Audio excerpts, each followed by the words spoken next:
अस्सलाम वालेकुम रहमतुल्लाहि व बरकातहू नाज़रीन, आज हम फिर शामिल है हक मौला चैनल में न्यू टॉपिक और न्यू वाक़या लेकर। हज़रत ताजुद्दीन बाबा रहमतुल्लाह अलैह जो नागपुर में आराम फरमा रहे, उनका वाक़या लेकर और उनकी शान भी बयान करेंगे शो में। उनके शान से रिलेटेड मरवा फ़ातिमा से कुछ सवालात करते हैं। आज के शो में हमारे मरवा फ़ातिमा भी शामिल है। अस्सलाम वालेकुम रहमतुल्लाहि बरकातहू। आइए इसी के साथ मरवा फातिमा से सवालों का सिलसिला शुरू करते हैं। आइए, नागपुर की शान और नागपुर के शहंशाह कौन है? ताजुद्दीन बाबा। जी हाँ, मरवा फातिमा ने बिल्कुल सही जवाब दिया। ताजुद्दीन बाबा रहमतुल्लाह अलैह नागपुर के शहंशाह है और नागपुर की शान है। और इसी के साथ मरवा फातिमा से एक सवाल करते हैं कि वो कौन से वली अल्लाह है जो एक वक्त में 4 जगह चले गए थे? ताजुद्दीन बाबा। जी हाँ नाज़रीन, ये ताजुद्दीन बाबा रहमतुल्लाह अलैह जो एक वक्त 4 जगह चले गए थे। एक वक्त उन्हें उम्रे में भी देखा गया, एक वक्त उन्हें हज के दौरान भी देखा गया और 2 जगह कहीं और भी देखा गया, और एक वक्त में 4 जगह चले गए। तो कुछ लोग पूछने लगे कि आपको तो हमने वहाँ देखा, आपको तो हमने वहाँ देखा। कुछ लोग पूछने लगे नहीं आप वहाँ थे, नहीं आप वहाँ थे। तो वो कहने लगे नहीं, मैं एक ही वक्त में 4 जगह जाके आया। तो ये देखिए, जब गौसे आजम एक वक्त 11 जगह जा सकते तो उनके बेटे एक वक्त 4 जगह क्यों नहीं जा सकते? ये हज़रत ताजुद्दीन बाबा रहमतुल्लाह अलैह की शान है। वो एक वक्त 4 जगह का दौरा करके आया करते थे। तो इसी के साथ मरवा फातिमा से एक सवाल करते हैं कि 10 साल जेल में अपनी ज़िंदगी गुजारी वो कौन से वली अल्लाह है? ताजुद्दीन बाबा। जी हाँ, ताजुद्दीन बाबा रहमतुल्लाह अलैह ने 10 साल जेल में ज़िंदगी गुजारी, और जेल में जब 10 साल थे तभी भी अल्लाह की इबादत में मसरूफ़ हुआ करते थे। इसी के साथ मरवा फातिमा से एक सवाल करते हैं, वो कौन से वली अल्लाह है जो अपने जो बैठे बिठाए हज करा दिया करते थे? ताजुद्दीन बाबा। जी हाँ, मरवा फातिमा ने बिल्कुल सही जवाब दिया। आप ताजुद्दीन बाबा उनके मानने वालों को जो उम्रा जाने के लिए, हज करने के लिए बहुत तड़पते थे, जिसके पास रकम नहीं हुआ करती थी, उन्हें अपनी करामत से हज कराई। इसी के साथ उनकी शान का वाक़या भी हम बयान करेंगे। शख्स को ख्वाब के दौरान जो है सो हज करा दिया था। उसी के साथ मैं उनका थोड़ा सा वाक़या आपको सामने बयान कर दूंगा, जिससे आप लोग को भी मालूमात हो सके कि एक वक्त था ताजुद्दीन बाबा रहमतुल्लाह अलैह के पास एक शख्स आता है जिसे उम्रा करने की उसे बहुत ख्वाहिश होती है, लेकिन उसके पास कुछ रकम नहीं होती कि उम्रा हज करने के लिए जा सके। वो जब उम्रा करने के लिए जा सके उसके पास पैसे नहीं होते। तो ताजुद्दीन बाबा के बारगाह इलाही में आता है, आके फरमाता है कि ऐ वली अल्लाह, अल्लाह के वली ताजुद्दीन बाबा, मैं हज करने के लिए मेरी बहुत ख्वाहिश है, लेकिन मेरे पास इतने पैसे नहीं है कि मैं हज करने के लिए जा सकूं। तो आपके पास तो बहुत बहुत मालदार लोग और बहुत बहुत पैसे वाले लोग आते हैं, तो आप मेरा कहीं से कुछ इंतजाम करा दे। तो ताजुद्दीन बाबा रहमतुल्लाह अलैह फरमाते हैं, हाँ हर साल यहाँ पर नाम तो निकलते हैं, तुम रुक जाओ यहाँ पे, इंशाल्लाह तुम्हारा नाम भी निकल जाएगा, तो चले जाना भैया। ताजुद्दीन बाबा रहमतुल्लाह अलैह बारगाह इलाही में रख लेते, उनके बारगाह इलाही में रख लेते। तो हज के दौरान जाते तो हज की डेट आ जाती है, हज की तारीख आ जाती है, लेकिन वो शख्स का नाम नहीं निकलता। वो शख्स का नाम नहीं निकलता तो वो सोचता है कि कल तो आखिरी डेट है, हज की आखिरी तारीख है, आज कल हज खत्म होने का दिन है, तो हज का खत्म होने का दिन है, अब मेरा नाम तो नहीं निकला। इंशाल्लाह ताला मेरा अगले साल नाम निकल आएगा। हो सकता है ताजुद्दीन बाबा ने मेरा अगले साल नाम निकल आएगा। उनके सबके में बिल्कुल सोचने को लगता है। तो ताजुद्दीन बाबा रहमतुल्लाह अलैह क्या करते हैं, उसे बुलाते हैं, बुलाकर फरमाते तुम पीछे पढ़ लो। जब वो पीछे पलटता है तो उसके पीठ पे थपका मारते हैं। जब वो पीठ पे थपका मारते तो वो जाके झाड़ के पास सो जाता है। वो झाड़ के पास जाकर गिरकर सो जाता है। जब वो सोता है, जब धक्का मार के ताजुद्दीन बाबा रहमतुल्लाह अलैह जब सो जाता है, तो सीधा वो मक्के मदीने में जाकर पहुंचता है। वो सीधा मक्के में जाकर पहुंचता है। मक्के में जाकर पहुंच कर जैसे वो काबा को चूमता भी है, काबे को चूमते भी और शैतान को कंकर भी मारते और वो काबे का तवाफ भी करते। वो तमाम जो हज है पूरा मुकम्मल कर लेते। जब मुकम्मल कर लेते तो फिर ताजुद्दीन बाबा वहां से जब उन्हें ठोकर लगती है, जब मक्के में जब ठोकर लगती है तो फिर यहाँ पर आकर गिरते वो फिर यहाँ पर आ जाते, नींद में से उड़ जाते। नींद में से उठते हैं तो ताजुद्दीन बाबा रहमतुल्लाह अलैह के बारगाह इलाही में जाते हैं, जाकर फरमाते हैं कि मैंने हज किया और मैंने ये ख्वाब में देखा। तो ताजुद्दीन बाबा रहमतुल्लाह अलैह फरमाते हैं, जी हाँ, तुम्हारा हज अब मुकम्मल हो गया, तुम्हारा हज मुकम्मल लगा, तुम्हारी ख्वाहिश थी हज जाने हज करने की, लेकिन तुम्हारा नाम नहीं निकला, लेकिन इस साल अल्लाह के सदके रसूलुल्लाह के सदके तुम्हारा हज हो गया। ये ताजुद्दीन बाबा रहमतुल्लाह अलैह की शान है, जो अपने एक धक्के से वो मक्का मदीना हज के लिए भिजा देते और उम्रे के लिए भिजा देते। तो इसी के साथ उनके पास एक जो है सो एक औरत का बेटा, जो एक पुलिस वाले के साथ जो है सो हांगकांग जाया करता था, जो हांगकांग गया हुआ था पुलिस वालों के साथ, जो हमले के लिए हांगकांग गया हुआ था, वो एक औरत का बेटा। तो वो जिस आदमी के साथ गया था, वो आदमी तो वापस आ गया था। तो वो औरत को कहीं से पता चलता है कि तुम्हारा बेटा जिस आदमी के साथ गया हुआ था, वो आदमी तो वापस आ गया, लेकिन तुम्हारा बेटा नहीं आया। तो वो ताजुद्दीन बाबा रहमतुल्लाह अलैह के बारगाह इलाही में आके अर्ज करती है, अरे बाबा, अरे बाबा, मेरा बेटा हांगकांग में पुलिस वाले के साथ गया हुआ था जंग में, लेकिन वो वापस नहीं आया। आप करम नवाजी करे और मेरे बेटे को मेरे पास पहुंचा दे। आप करम नवाजी करे, मेरे बेटे को मेरे पास पहुंचा दे। रोते हुए गिड़गिड़ाते हुए जो है तो ताजुद्दीन बाबा रहमतुल्लाह अलैह के बारगाह इलाही में जो है सो अर्ज करने लगती। तो ताजुद्दीन बाबा रहमतुल्लाह अलैह जो है सो जाओ जाओ वहां देखो, वो झाड़ के नीचे जो सो रहा है वही है तुम्हारा बेटा, कहते हुए भिजाते जाओ, वो झाड़ के पीछे जो सो रहा है वही तुम्हारा बेटा है, जाओ। ताजुद्दीन बाबा रहमतुल्लाह अलैह जब झाड़ के पास वो औरत जब झाड़ के पास जाती है, क्योंकि देखिए एक माँ अल्लाह के वली से इल्तिजा कर रही है, और अल्लाह के वली एक माँ के दिल को नहीं तोड़ सकता। अल्लाह के वली चाहे कोई भी अल्लाह के वली हो, एक माँ के दिल की इल्तिजा को बेशक को कबूल कर दे रसूलुल्लाह के सदके में। तो जाओ, तुम्हारा बेटा वहाँ आराम फरमा रहा है, जाओ, कहते हुए तो ताजुद्दीन बाबा रहमतुल्लाह अलैह के पास औरत जब जाती है झाड़ के पास, तो वो तो सची में उसका बेटा होता है, वो आराम फरमा रहा होता है। तो वो औरत जैसे उसे नींद से बेदार करती है, वो सो रहा था, तो वो औरत उसे नींद से बेदार करती है। तो वो उठता है, उठ कर के जैसा उठता है वो माँ के गले लगता है। तो माँ फरमाती है, तुम कहाँ थे इतने दिन से? वो शख्स, वो आदमी तो आ गया, लेकिन तुम नहीं, तुम इतने दिन से कहाँ थे? तो वो बच्चा कहने लगता है कि मैं तो हांगकांग के लिए जंग के लिए रहा था। जब जंग खत्म हो गई तो मैं जब जंग खत्म हो गई तो ऐसा की शहर, वो जंग खत्म हो गई तो मैं जो है सो रायशन मलेशिया, हाँ जी मलेशिया, जब वो जंग खत्म हो गया तो वो मलेशिया चले गया था, क्योंकि वहाँ की हालत दुरुस्त नहीं थी। तो मैं मलेशिया चला गया था। मलेशिया जब चला गया तो मैं एक होटल में रुका हुआ था।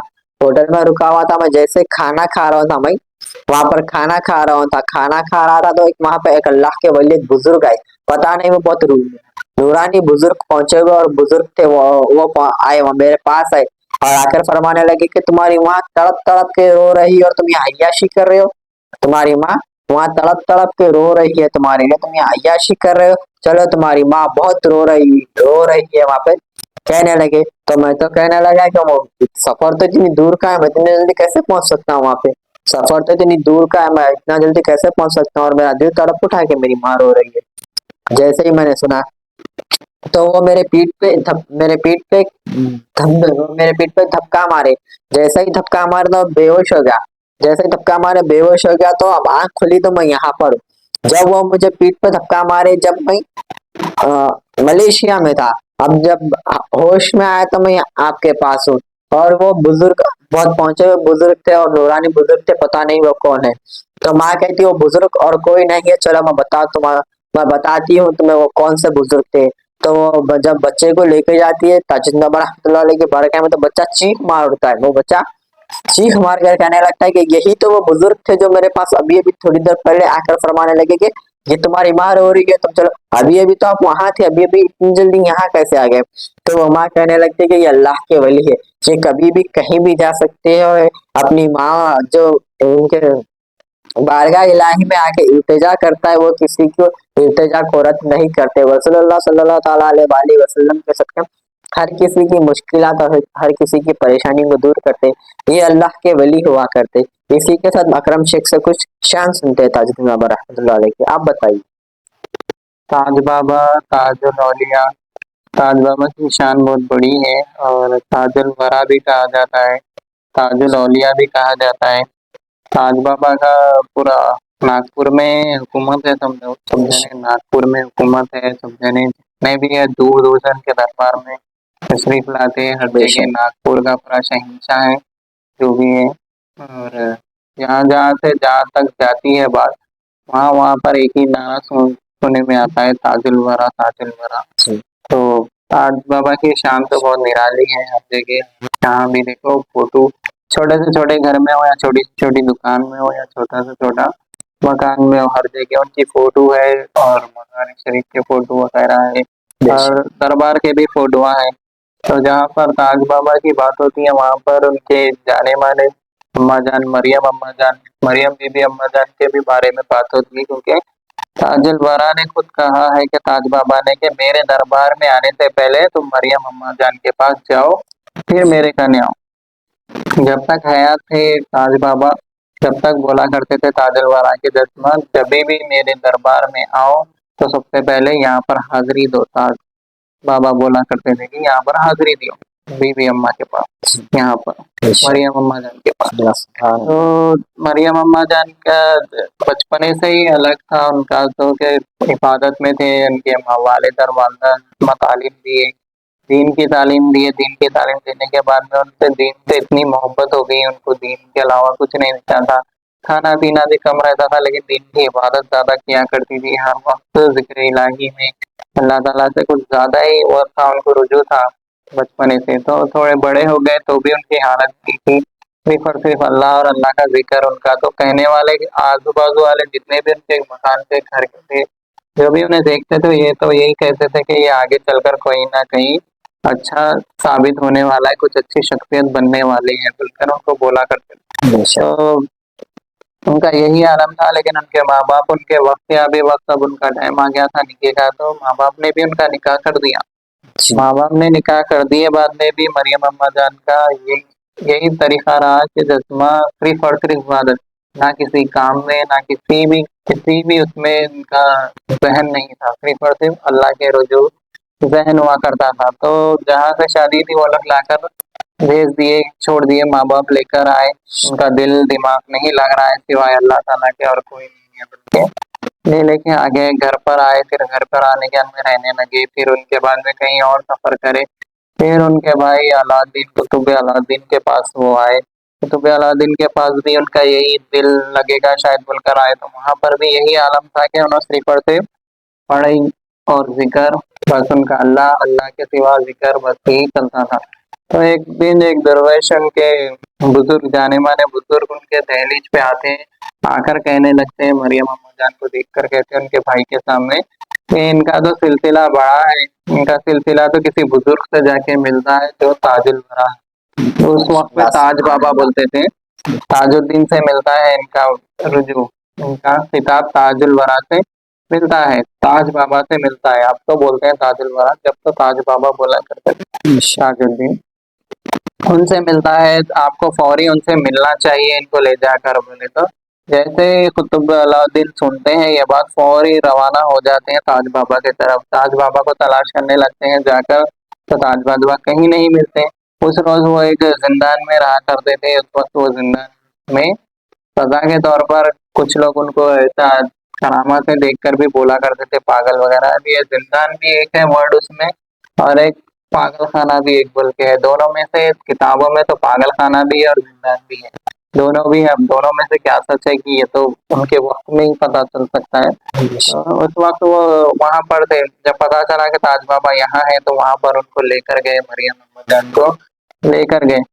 तो जैसे ही सामने देखा मरियम अम्मा जान को, ताज बाबा ने उनको देखा और उन्होंने उनको देखा। जब अम्मा जान को, मरियम बीबी को ऐसा लगा, सुकून सा महसूस हुआ कि अब जाकर कहीं पर मेरे को सुकून मिला देखते ही उनको। और ताज बाबा भी उनको पहली दफा देखने वाले, जो जिंदगी में कभी नहीं मिले, जो अचानक से मिलते ही उनको देखकर उनको भी सुकून मिला। और कहने लगे कि जैसे बरसों से जानते हैं सर, अब तुम्हें टाइम मिला, अब तुम इतनी देर से, इतना वक्त मैं कब से यहाँ पर तुम्हारा एक रोज से इंतजार कर रहा हूँ कि तुम यहाँ आओगे, तो मैं कब से तुम्हारा इंतजार कर रहा हूँ बोलकर, जो हाथ में अम्मा जान चूड़ियां पहना करती थी मरियम अम्मा जान, वो चूड़ियों को निकाल देते हैं, तोड़ देते हैं।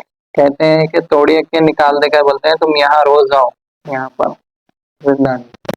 ठीक है बोलकर रुखसत होते हैं, वहां से सलाम वगैरह कर कर चले जाते हैं। वो रोज आती हैं, रोज जमात देती हैं, दूर से देखती हैं उनके साथ, साथ ही साथ तबलीग की जो जमात चलती है, जो सीखते हैं वो साथ ही साथ रहती हैं। एक वक्त आता है उनका निकलने का, वो बाहर आते हैं ताज बाबा। बाहर आने के बाद में तमाम मुरीदान के साथ उन्होंने भी अपना खेमा लेकर ताज बाबा के साथ चल पड़ते हैं, तो उनके साथ रुजू हो जाते हैं, उनके साथ साथ रहने लगते हैं, उनकी खिदमत करते हैं, उनके साथ रहने लगते हैं। फिर एक वक्त उन्होंने क्या करते, ताज बाबा कहीं जंगल में रास्ते, ताज बाबा का रास्ता कोई ऐसा कोई मकान नहीं था उस दौर के। आज जो मकान है, जो बिल्डिंग है, जो है वैसा मकान नहीं था जब के दौर। सिर्फ और सिर्फ जंगलों में इबादत करते थे, जंगलों में चिल्ले काटे जाते थे। वैसा ही ताज बाबा का था कि जंगल में इबादत होती थी और जंगल में ही खेमे डाले जाते थे, तो वैसा ही था।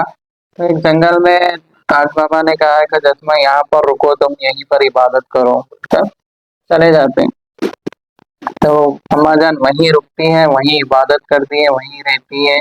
तो वो जब अपने खेमे में पहुंच जाते हैं, वहां पर उनके एक मुरीद को बुलाकर आवाज देकर बोलते हैं कि ये फलानी जगह है, यहाँ पर तुम अम्मा जान के पास हो।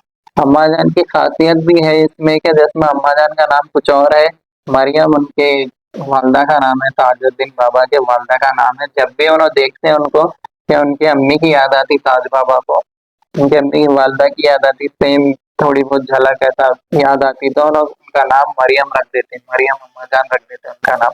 तो बुलाकर उनके मुरीद को बोलते हैं कि दसमा यहाँ पर जाओ, यहाँ पर अम्मा जान है, यहाँ पर मरियम बीबी यहाँ पर है, उनको ये फल दियो और पानी दियो, फिजा उन तक पहुंचाओ। तो वो मुरीद जाते हैं, जब बताई हुई जगह पर जाकर देखते हैं तो मरियम अम्मा जान जब तक बेहोश हो जाती हैं, बेहोश हो जाती हैं, तो उठाने पर भी नहीं उठते, उठाने पर भी नहीं उठती। फिर जस्मा वो कहते हैं कि ऐ बीबी मरियम, बीबी अम्मा, देखिए आपको ताज बाबा ने याद किया है और आपके लिए रिजा भेजी है, मैं ताज बाबा की तरफ से आया हूँ, मैं उनका मुरीद। जैसे ही ताज बाबा नाम सुनते हैं वो अपनी आंखें खोल देते हैं, खोलकर उड़ जाती हैं, उठकर पानी पीती हैं, फल खाती हैं, अपनी रिजा देती हैं, अपना शुकुम सैर हो जाती है खा पी कर। वो मुरीद कहता है कि चलिए आप मेरे गांव चलकर आप आराम कीजिए, आप मेरे गांव चलकर आराम कीजिए।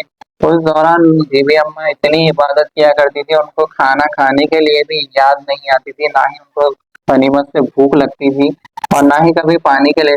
इतनी इबादत सिर्फ और सिर्फ अल्लाह की इबादत में ही उनका वक्त जाया करता था। उस वजह से वो बहुत ज्यादा कमजोर हो जाया करती थी कि खाना पानी कुछ नहीं, सिर्फ और सिर्फ अल्लाह का जिक्र करना उनका परसा। उनके खाने पे कभी गौर नहीं किया, पानी पे कभी गौर नहीं किया, उस वजह से उनकी हालत बहुत ज्यादा कमजोर रहा करती थी। तो मुरीद ले जाता है उनको, अपने घर ले जाकर वहां पर रखता है। वहां पर रहते रहते उनको एक करामत नाजिल होती है, उनको फैजियाब नाजिल होता है, रहते रहते इबादत करते खुदा की कुदरत से उनको फैजियाब होता है। और धीरे धीरे लोग जानने लगते हैं कि ये मरियम अम्मा जान है, मरियम अम्मा जान है। छोटी छोटी बात को लेकर जैसे लोग आते हैं दुआ के लिए, इसके लिए, इसके लिए, तो तासीर होने लगी, तो उनका करम फैलने लगा, हर जगह करामतें फैलने लगी। नागपुर के आसपास के शहरों में वो जानी मानी बन चुकी थी, बहुत ज्यादा लोग जानने लगे थे, मानने लगे थे उनको। तो ताज बाबा भी उस दौरान उनसे जाते थे, मिलते थे, आते थे, जाते थे, मिलते थे, आते थे। फिर एक दौर वो क्या करे कि उनको अपने पास लेकर आ गए, ताज बाबा उनको अपने पास ले लेकर आ गए, अपने शहर में ले लेकर आ गए। फिर वहां पर भी वो रही, अच्छे से रही, वहां पर भी उनकी करामतें बहुत सारी नाजिल हुई हैं, जो मरियम अम्मा जान के नाम से कहीं भी मारो तो पता चल जाएगा। फिर उसके बाद में रहते रहते एक उनका रोज करीब आ जाता है विशाल का, तो ताज बाबा को नहीं मालूम रहता कि क्या है। और जब वो रूम में पहुंचते हैं उनको मिलने के लिए, रूम, सॉरी क्या बोलते हैं, खीमे में ना, उस दौरान रूम तो नहीं बोल सकते, खीमे में पहुंचते हैं, उनसे मिलने मरियम अम्मा जान से कहते हैं, खोलकर मिलते हैं, सलाम वगैरह करते हैं, कहते हैं कि ये लो आपकी कंघी और ये लो आपकी चाबी। ये दो वर्ड बोलते हैं, पहली वर्ड कंघी और दूसरा वर्ड है चाबी। ये बोलने में रहते अल्लाह ताला ने उनकी रूह कब्ज कर ली, मरियम अम्मा जान की रूह कब्ज हो गई। उसी वक्त वही जगह पर उनका विसाल हो गया, अम्मा जान का, मरियम अम्मा जान का विसाल हो गया उसी वक्त। तो ये वक्त उनका आ गया था जाने का, जो उनका विसाल हो गया। जब ताज बाबा हयात थे, उनको ले गए, शहर लेके गए, वहां पर तकसीम किया गया, जहाँ पर उनकी दरगाह है वहां पर तकसीम किया गया। ताज बाबा जब तक हयात थे उनका संदल हर साल खुशी खुशी निकाला करते थे, संदल अपने हाथों से चढ़ाया करते थे। सुना गया है कि खबरे मुबारक में भी आपको ताज बाबा ने ही उतारा है अपने हाथों से, और जो है तो हर साल संदल भी ताज बाबा ही ले जाया करते थे। जब भी बोलते थे कि यहाँ आने मेरे पास पहुंचने से पहले यहाँ से सलाम होते हुए, और जब हयात थे तभी बोलते थे, और जब भी उनका खेमे की तरफ कोई भी मुरीदन आता था ताज बाबा जाने माने शख्सियत से, जब भी कोई आता था तो साफ साफ बताया करते थे कि पहले अम्मा जान के पास जाओ, मरियम अम्मा के पास, फिर मेरे पास आया करो। फिर संदल वगैरह निकलता था। एक वक्त का भी वाकया ऐसा है कि एक नाथखानी ख्वाल जस्मा उनके मज़ार शरीफ उरूज के दौरान जब ख्वाल पढ़ने लगा, रंग दे कुछ ऐसे वर्ड थे, रंग दे चुनर मोरी क्यों ना उतारूं, बाबा ने रंग दी मेरी चुनर, ऐसा कुछ वर्ड वो बोल रहा था तो अम्मा जान को जलाल आ गया, मज़ार मुबारक हिलने लगी, जलजले के तौर पे हिलने लगी, सबके सब डर गए और कहने लगे कि अब मज़ार नहीं रहेगी, अब मज़ार नहीं रहेगी, शायद अब ढह जाएगी मज़ार। तो वहां से एक मुरीदन चल लेते आया, जल्दी जल्दी ताज बाबा का इमाम आया, पुरसा कुछ लेकर जल्दी से उनके पास आया और मज़ार शरीफ पे रख दिया। और ताज बाबा की शान ये है और अम्मा जान की शान ये है, वो फौरी तौर पर पहचान गए इमामे को और वहीं पर मज़ार शरीफ शांत हो गई, एकदम से सुकून इत्मीनान सी हो गई, जैसे कुछ हुआ ही नहीं। तो ये ताज बाबा की शान है और अम्मा जान की शान है कि वहां पर दोनों जान के बाद भी विशाल भी फिर भी हुक्म दराजी पे कभी वो नहीं किया, हमेशा ताज बाबा का हुक्म माना। और ताज बाबा ने भी फरमाया कि ये अम्मा जान है, इनके पास जाया आया करो।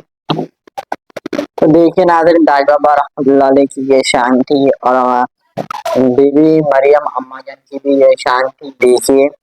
और इसी के साथ ताजुद्दीन बाबा रहमतुल्लाह अलैह नागपुर के शहंशाह और हुक्मरान है। और इसी के साथ देखिए मरियम अम्मा जान रहमतुल्लाह अलैह जो कोई आम बीबी और आम घराने की नहीं थी, सुल्तान अलाउद्दीन एक वक्त के बहुत बड़े बादशाह, हिंदुस्तान के एक वक्त के बहुत बड़े बादशाह हुआ करते थे। उनके भाई बादशाह की बहन थी वो सुल्तान अलाउद्दीन, जो है सो हिंदुस्तान के एक बहुत बड़े बादशाह, कुतुब अलाउद्दीन हिंदुस्तान के एक बहुत बड़े बादशाह हुआ करते थे, उनके बहन थे। देखिए अल्लाह ताला ने क्या करम नवाजी करी और अल्लाह ताला के जिक्र में इतना खो गए कि अल्लाह ताला के अलावा कुछ ना नजर आया। देखिए ये होते हैं बीवियां और ये होते वली अल्लाह। देखिए इसी के साथ हम ताजुद्दीन बाबा रहमतुल्लाह अलैह की शान तो आप लोग सुने हैं। इंशाअल्लाह ताला हमारी ताजुद्दीन बाबा रहमतुल्लाह अलैह की शान आप लोग को पसंद आई होगी, और जिसे नहीं मालूम होगा ताजुद्दीन बाबा रहमतुल्लाह अलैह के बारे में आप लोग को मालूम हो गया। अगर आप ताजुद्दीन बाबा रहमतुल्लाह अलैह की दरगाह अगर आप नहीं देखे तो आप गूगल पर सर्च कर भी देख सकते हैं। ताजुद्दीन बाबा रहमतुल्लाह अलैह नागपुर में आराम फरमा रहे। ऐसा तो ताजुद्दीन बाबा रहमतुल्लाह अलैह की शान बहुत बड़ी है, अगर किताबों के जरिए अगर बयान करना पड़े तो भी बहुत टाइम लग जाएगा, क्योंकि हर वली अल्लाह की करामत बहुत ज्यादा है, हर वली अल्लाह की करामत बहुत ज्यादा है। जब तक वो दुनिया में थे जब तक करामत ही करामत थी। बिल्कुल बेशक, बहुत ज्यादा करामात है और बहुत ही ज्यादा चर्चा है, गूगल से लेके यूट्यूब से लेके हर चीज में जहाँ चाहो वहाँ नाम मारो, बराबर उनका नाम, किताब, हिस्ट्री वगैरह सब कुछ मिलेगा। वो ताजुल वरा है, ताजुल औलिया है, सब कुछ है। जहाँ पर भी जानने की कोशिश करोगे वहाँ पर जरूर मिलेंगे। उनका सिलसिला हुसैनी है और वो खानदानी अली है, तो बिल्कुल बेशक उनका आला दर्जा है, बहुत अच्छा मुकाम है। तो आप कहीं भी जाकर मालूम कर सकते, ऐसा तो कोई नहीं बचा, बच्चा हो या बड़ा बड़ा हो, जो ताजुद्दीन बाबा को नहीं जानता। तो आपसे एक सवाल करना था, आप ये जनवरी के महीने में ताजुद्दीन बाबा रहमतुल्लाह अलैह की जो बर्थडे है मिलाद शरीफ, तो कौन सा तारीख पे आज? शायद 26 या 27 जनवरी को आती है, या नहीं फरवरी के 27 या 26 को ऐसा ना। जी ख्वाजा रहमतुल्लाह रहमतुल्लाह अलैह के उर्फ़ शरीफ ख्वाजा रहमतुल्लाह अलैह के उर्फ़ शरीफ से एक दिन पहले ही थी, आई थिंक 27 जनवरी, 27 जनवरी होंगी, 27 जनवरी शायद आई थिंक मेरे हिसाब से भी। इंशाअल्लाह ताला जब करीब होगा, जब सब चर्चे आम है उनके, हर उनका आशिक पता हर तो चल ही दीवाना जाएगा कैसा ना हर आशिक हर दीवाना आजकल यूट्यूब के जरिए या तो इंस्टाग्राम के जरिए किसी ना किसी के जरिए तो बेशक मालूम ही होगा, पता चल जाएगा क्योंकि उनके सोन बर्थडे ताजुद्दीन बाबा बोलकर। क्योंकि उनके चाहने वाले और उनके दीवाने हिंदुस्तान में कम नहीं है, उनके दीवाने भी हर जगह, उनके चाहने वाले भी बहुत जगह है। और ताजुद्दीन बाबा का उर्फ़ शरीफ जो है 16 मुहर्रम को आता है, 26 मुहर्रम को ताजुद्दीन बाबा रहमतुल्लाह अलैह का उर्फ़ शरीफ आता है, जहाँ से बहुत धूमधाम से मनाया जाता है। जैसे ताजुद्दीन बाबा जब जुबान पे नाम लेते हैं दिल में एक अलग सी जगह बन जाती है, जैसे कि ताजुद्दीन बाबा रहमतुल्लाह अलैह, अंदर से खुशी होती है कि ताजुद्दीन बाबा रहमतुल्लाह अलैह। इंशाअल्लाह ताला हमें भी उनके दर पे जाने का शर्फ हासिल हो, हम भी उनके दर आमीन के आमीन उनके दर के सामने खड़कर उनके ज़ियारत कर सके। ताजुद्दीन बाबा इंशाअल्लाह। रहमतुल्लाह अलैह की और उनकी जब मज़ार शरीफ में दरगाह देखते हैं तो एकदम मेरे को महल के सरकार दिखता है कि कोई बिल्कुल एकदम एकदम से ताजमहल जैसी है और बहुत ही खूबसूरत सी सजावट है और फकरे नीचे की फर्श वगैरह गुम्बद वगैरह बिल्कुल एकदम मॉडल, एकदम से ऐसा लगता है किसी महल शहंशाह का महल हो, बिल्कुल शहंशाह है वो नागपुर के और उनका महल और दरबार भी इतना प्यारा है जैसे कि कोई शहंशाह जैसे बनाते हैं बिल्कुल वैसा ही है और वो शहंशाह है और उनके बराबर भी, ये भी कम है अभी उनके हिसाब से लेकिन बहुत खूबसूरत है। मेरे को तो उनके दर पर जब भी दरगाह देखता हूँ, जब फोन पे या यूट्यूब पे जब वीडियोस देखता हूँ तो मेरे को तो बहुत दिल करता है जाने के लिए, दिल तड़पता है जाने के लिए। इंशाअल्लाह ताला जब उनका बुलावा आएगा बेशक हम लोग जाएंगे इंशाअल्लाह ताला। आप लोग भी नाज़रीन देखिए ये वीडियो दूसरों तक पहुंचाइए, जिसे नहीं मालूम होगा नहीं मालूम होगा। इंशाअल्लाह ताला हम अगला नेक्स्ट एपिसोड भी हम लोग डालेंगे। अभी नहीं सोचा किस वली की शानदार करें, किस वली के बारे में बात करें। इंशाअल्लाह ताला मिलते हैं। साबिर पाक के बारे में अच्छा ठीक है, कल साबिर पाक रहमतुल्लाह अलैह की जैसे शान और वाक़यात बयान करेंगे, क्योंकि साबिर पाक की भी शान अफजल है और उनका भी मर्तबा बहुत आला है और वो भी एक अल्लाह के वली है जो 10 साल एक कील पर खड़े रहे। 10 साल एक कील पर, क्योंकि एक कील पर खड़ना मामूली इसका बात नहीं। वाकया भी कल बताया इसका जाएगा। वाकया भी कल बताएंगे आपको और कुछ सवालात भी करेंगे। इसी के साथ जो हमारे हम एपिसोड को एंड करते हैं। अस्सलाम वालेकुम रहमतुल्लाहि व बरकातहू। देखते रहिए, लाइक करिए, शेयर करिए, पहुंचाइए, आगे तक बात को फैलाइए और जानते रहिए वली अल्लाह के क्या क्या सिलसिले और क्या क्या करामात है और क्या क्या वाकयात है, कहानी वगैरह जानते रहिए। अल्लाह हाफिज।